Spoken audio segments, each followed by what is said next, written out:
Bonjour, et si nous prenions 2 minutes pour parler de l'approche coaching centrée sur l'étudiant. C'est parti!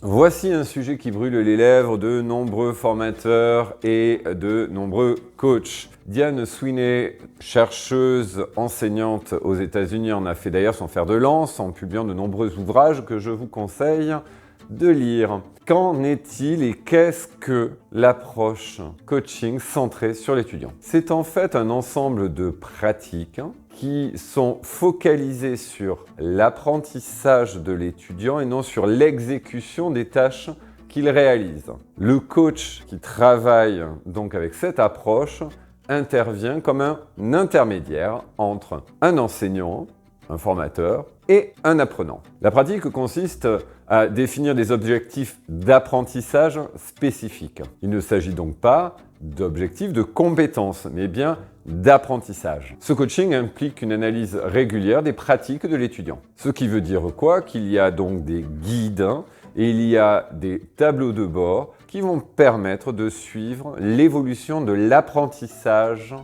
de l'étudiant. Ce coaching est un travail en collaboration continue entre, comme je vous le disais initialement, un enseignant et un élève ou un formateur et son stagiaire. Donc on est loin d'une approche coaching traditionnelle, puisqu'il ne s'agit pas d'évaluer finalement les qualités pédagogiques de l'enseignant, mais bien de coacher l'apprenant dans son apprentissage. Pour ce faire, il est nécessaire de travailler donc en collaboration avec le porteur du programme, donc ça peut être le chef d'établissement, ça peut être le formateur, l'enseignant, et ensuite travail collaboratif avec l'étudiant. Maintenant, quels sont les outils que l'on utilise dans cette approche coaching? Des tableaux de bord, bien évidemment, mais aussi de la PNL, de la neuropédagogie, l'intelligence émotionnelle qui est indispensable, la gestion du stress, puisque de la gestion du stress dépend la qualité d'apprentissage aussi. Et nous utilisons, dans le cas de cette